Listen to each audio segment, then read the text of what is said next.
Okay, welcome everyone to Friday live stream again. We're back, the trio, and we're here again.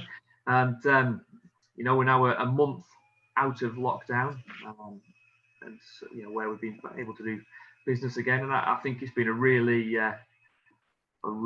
active month, and we've certainly found it good. We'd like to try and help people. So there's some stuff that we've been watching over the last month, last few weeks, and we want to try and help people to help sell their houses. And I think we've got a few hints and tips that we can probably share with people, haven't we, guys? So Howard, Matt, do you want to sort of let us know what you've seen of people's properties over the last few weeks, and we'll go from there. Yeah, I think on a personal, looking, we don't just look at our own properties, we look at what's on the market, because we want to know the market.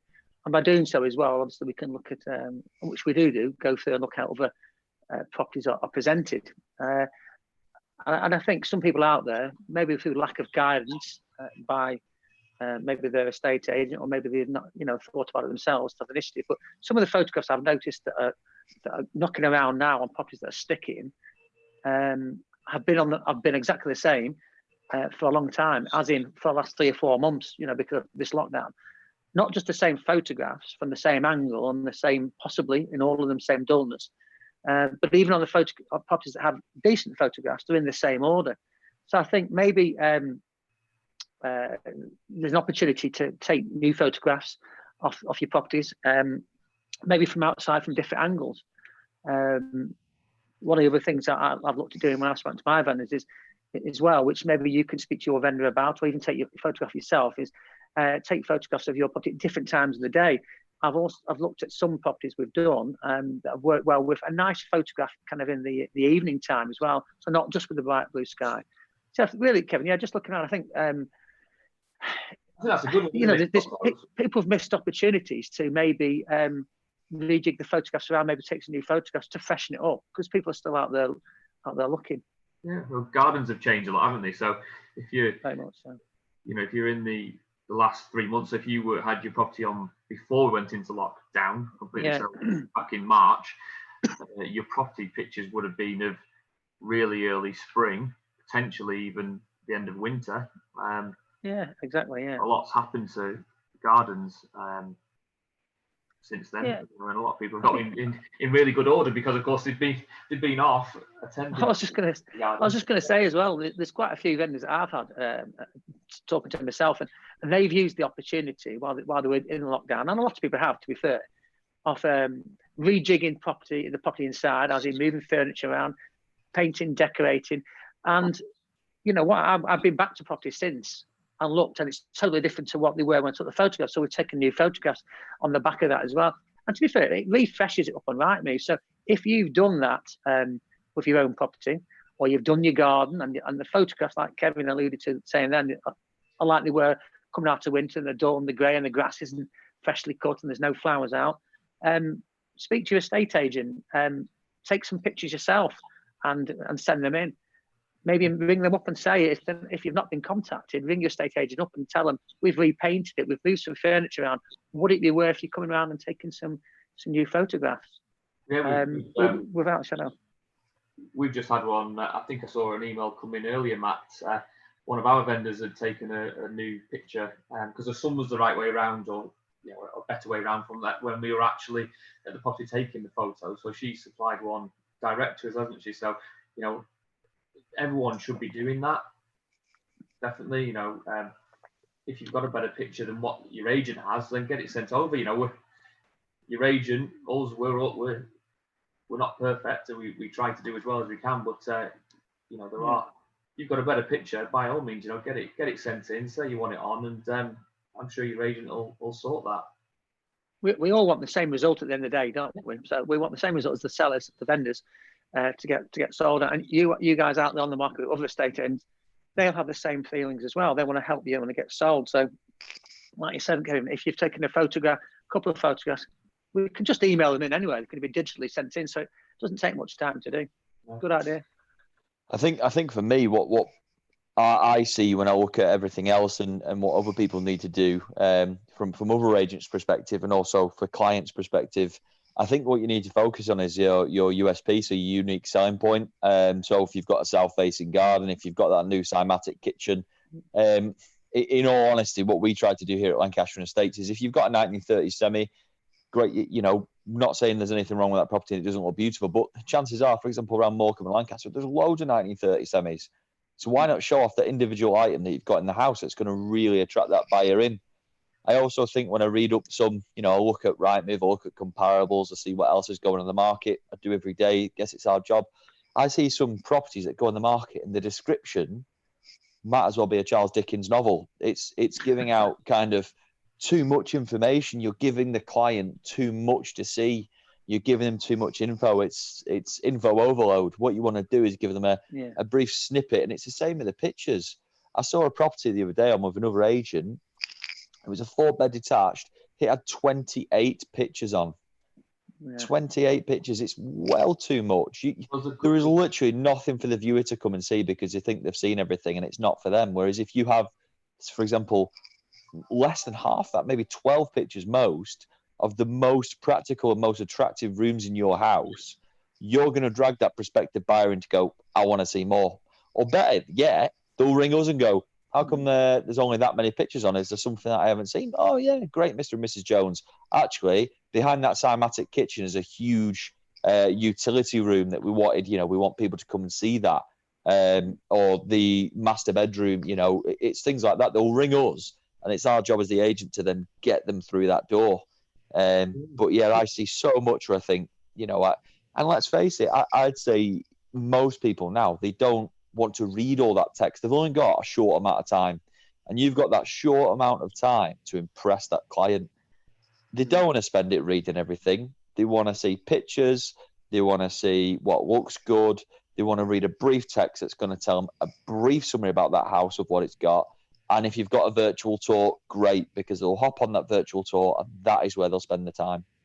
I think there's quite a few good things there, Matt, to be fair. And I think you're right in saying, you know, about the pictures and your USPs. So the example you used there was a semi in Lancashire Morecambe. There's loads of them.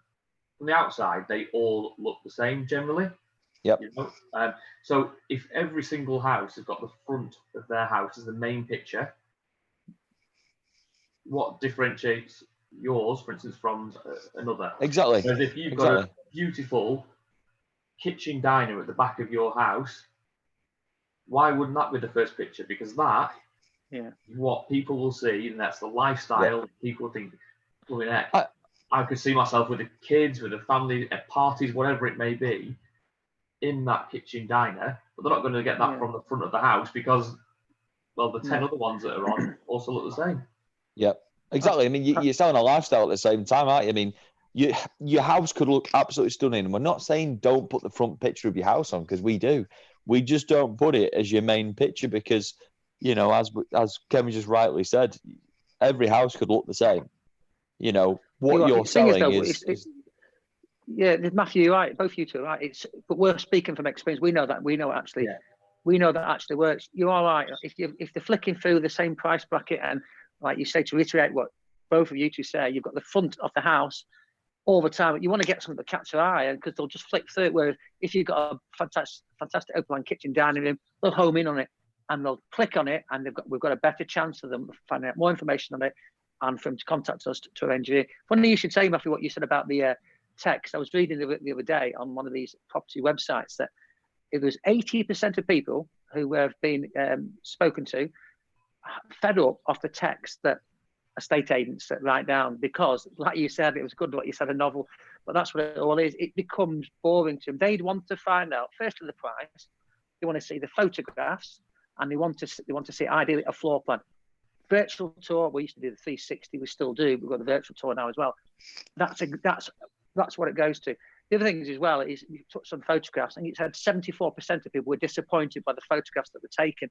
Either they were over exaggerative, or estate agents didn't take time to move stuff out of the way to show the room, you know, in the better possible light. So yeah, to you guys out there, we're talking from experience in order to help you to speak to your estate agent and ask them, would they rejig your pictures around? Would they put the picture off your 100-foot rear garden? Maybe that might be your selling point in your property. something slightly different. Yeah. But yeah, rejig it all around, because a lot of estate agents will, when you've had no joy in viewings and so forth, is the first thing they'll do is say, you know, you need to drop the price.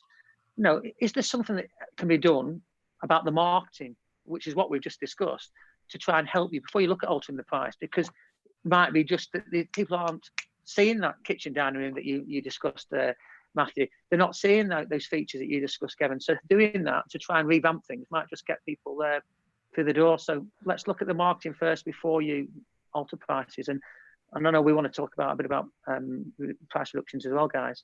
Yeah, well, as you say, sorry, Matt, go on, man. So I was just going to mention actually a point that you just pointed out there, Howard, and it was about pricing and how old-fashioned that some agents still price things. And you know, doing this job for a while, you see some odd pricing. You really do. I came across a property the other day that was marketed at 233,500. Now that's so odd, because the thing is, whenever you hop on Rightmove, Zoopla, whatever website it is, you're always going to have a minimum and a maximum. No, I do this because, for example, even not just Rightmove, everywhere's got a tricky way of doing it, because even when you go, for example, clothes shopping online, which, let's face it, a lot of us are doing at the moment, you put in your minimum price and your maximum price of how much you're wanting to spend on that new jumper or whatever. It's the same with houses. And you'll notice on Rightmove that there are increments of 10s, 5s, certain figures. So what your agent should realistically do is look at that and plan with you. Say if you might think your house is worth, say, 290,000, right? Or 280. So you're going to put it on 290. There'd be no point. You might as well put it on at 300, because that way you're catching the minimum bracket and a maximum bracket on Rightmove. Okay. Therefore, you're going to get two lots of parties looking at it. And also, you're going to come up on the first page. So if somebody's maximum bracket, say 300, but you're priced at 299,950, imagine how many other houses are priced at 299,950, and you're going to come on the fourth page. Chances are people have already picked the first properties they want to view from the first and second page, if not just the first. I don't know how you feel about that, Howard, but I'm quite strong with that when I value houses. You know what? Exactly that. I had a client I was talking to the other day, and they had people, estate agents, recommend that they put the house on the market at 199,950.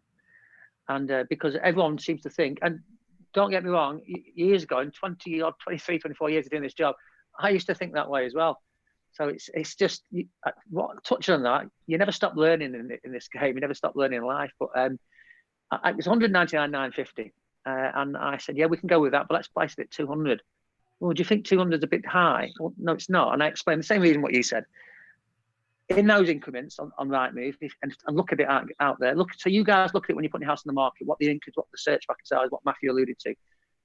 So if we put it on at 199, you're only going to get people looking between, and I'm going down in £10,000 parameters just to make it easier, between 190 and 200, 199,950. If it was on at 200, you're going to get 190 to 200. And like Matthew said, you're going to get 200 to 210. So the chances are you're going to get more people, double the people, looking at your property. So sometimes, even though it's psychologically, it looks more expensive, it is actually the best way to market your property and to get people through your doors. Yeah. Totally agree with you, Matthew. It's something I've tried to implement for a while. I think that gone are the days of being 50 quid under something makes it feel cheaper. I don't think people look at it like that now. I think people just look at it going, that is that price, and I will try and get it for that price. Do you know what? You mentioned before that figure. I haven't figured out what figure you said. Was it £333, something of £1,000? Yeah. I've got to be honest, years ago, I used to do, before really, not to sound too old, before everything was on the internet, you know, I used to do that in the window. You know, I used to run an office in Liverpool, and on the side of the window, I used to have, for example, it might be £176,223, for argument's sake. And I used to do that thinking it was it's a bit quirky, it would grab people's attention. And probably back then, it probably did, because you're walking past. I wonder, well, that's an odd figure. But I think on the internet, because people realistically don't really walk past windows, and the lack of them, well, you can't go in estate agents in a minute anyway, can you? So they don't go past. That little quirky thing that would have worked years ago, which maybe that property fell into, it's not going to help that seller now because of what you and I have just discussed about the search bracket. Yeah, I think I think going related to that as well, but going back to what you mentioned about price reduction isn't always what you should do. You know, you've got lots of other stuff you can do to try and achieve a sale. So the same would apply as to what you're saying there, for a price reduction. So if you are on at 200,000, you're getting no joy. The price reduction that you do needs to be the next bracket. Yeah. If you don't, agree. There's no. bracket, Yeah, you're right. You'll be stuck in the middle of a bracket, and even though you've done the reduction, it won't get seen. No, you're right. And I think I've always worked out. You really need to look at, depending on where you are in the market price wise, a reduction of between 5 and 10%, or thereabouts, to try and round up. So yeah, to really elaborate on what Kevin's saying there is, if you want it to £200,000, there's no point. No point dropping it to 195. £5,000 is a lot of money. If someone was to say, "There you go, lads, there's £5,000. Have a good weekend," or if you've got to pay for something. But in reality, it's paper money. It's paper money is what we're dealing with, and it doesn't really make much difference. You're better off making it 190, like you were saying, Kevin, as opposed to 195, and the end result will probably be better than what it would have been at 195. Yeah, and that's from experience talking. Yeah, definitely. No, that's it's good advice, that, and I think people don't think about it because you can get stuck in the old, well, 950 sounds cheaper than the full 1,000. It's like, well, yeah, it is cheaper, but in the way that it works, it could be detrimental to you. So the thing is, somebody's always going to, it's great when you sell properties for the asking price. Honestly, it is. And let's face it, the odd time that happens, it's not going to happen in every property, but chances are 95% of the time they are going to make you an offer anyway. So why not maximize your chances and going at the right figure rather than thinking that drop by 50 quid works, as we just say. Yeah, I was just reading then. I read it early on this morning, actually, but it says here that, and it's probably right here, it says that buyers look to negotiate on your asking price, probably in the region of 3 to 5%. So, I mean, that's on an average. So you look at what you're on at the market with now, and if you went 3 or 5% off it, but no one's coming for the door, no one's offering on it, it's clearly the wrong price. So that 3 or 5% in the price really isn't going to make much difference at all. So it does have to be significantly, and the other side of it as well, and I proved the way that we work, is if that price is suddenly too cheap, we'll be inundated with people, and we've got, exactly right, and we have, proof to show you that it does work, that they go above it, that they go above the asking price. The key is use the price possibly as a marketing tool, get people through the door. It will find its own level, and it's always down to demand as well. Yeah, it is, and if you've got no one, there's nothing for us to work with as estate agents, and that's a good point. You guys out there are not getting any interest. Well, that's the worst bit. Even if the interest is considered to be low, so you're getting a really low offer, as estate agents, that's something for us to get our teeth into, to get stuck into, to actually work with, and try and get them up to where we want to be. But without anything, there's no way that we can do that. So, we need to be creating that interest. Yeah, that's right. I mean, another little thing that you could do. Sorry to put you guys. Another thing you could do as well is your house is on the internet. Okay, it's not having that much interest on it. Maybe. Not everyone does think they're professional estate agents, but why not ask a friend? Say, look, have a look at my property. What do you think of the photographs? What do you think of how it's displayed? Would it attract you? Get them to give you some constructive criticism, without them turning into an estate agent. I think that might be beneficial, just to see it through a different pair of eyes. Possibly. Yeah, that's an interesting one as well. But no, that's good. I think there's been some good advice there, guys, and I just don't want to take good luck to everyone. Your time and everyone's time, and everyone for watching this. We need to be clear and concise. So I just wanted to sort of quickly summarise what we've just said, so people can obviously, if they jump to the end, we'd better find out. So it's make the most of your USPs. I think we completely agree on that. So don't be a sheep, be a shepherd. Lead the pack. If you're got a different kitchen diner, then go with that. Be a shark, not a shepherd. Be a shark. Make sure your pictures are changed, so make sure they're refreshed all the time. Swap them round, swap the order round. Don't have too many, so it takes people too long to look through them all. And probably keep your description short. The idea is for us to try and get people to contact us. We don't want people sat behind the computer that we can't speak to. We need to speak to them people. So by giving them absolutely everything. On that description, Kev, on that description, I know we didn't mention it before, but it's a good point. Is if you go on Rightmove now, Rightmove are always updating things. You can search for a property on certain buzzwords, for example. So let's just say it's Ofsted School or near the motorways or something like that. They're the kind of key things you want in there, you know. So you could actually put Ofsted in it. So just sorry, Kev, just add a little thing. No. Again, it's good. So make sure that you are reviewing your own, what your agent has put on.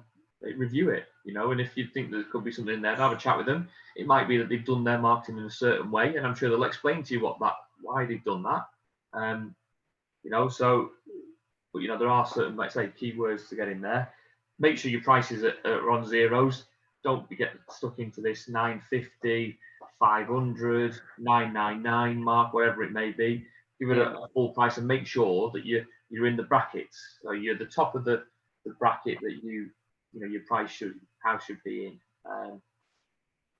in there. So I think there's 4 good bits there, and by doing that, you should hopefully generate the interest that your agent needs to start working with people, to get viewings, to get offers, and to get you ultimately what you'll want is to sell your house. That's true. Yeah, we all need to work together to do that, don't we? Well, cool. Have a good weekend, guys. Everyone have a good weekend out there. Yeah, cool. If it's sunny, take some pictures. Sunny, take some pictures, get them over to your agent. But if not, have a good weekend, everyone. If we can help with anything, please get in touch with us. We do want to, help other people out, and not just our own clients. If you've got with somebody else, that's fine. We can certainly have a look at your listing and see if we can offer any advice on that. So yeah, contact us. There's telephone numbers, our website, social media, comments on the YouTube video, wherever you want. You can get hold of us. But yeah, enjoy it. Have a good weekend, and see you later, guys.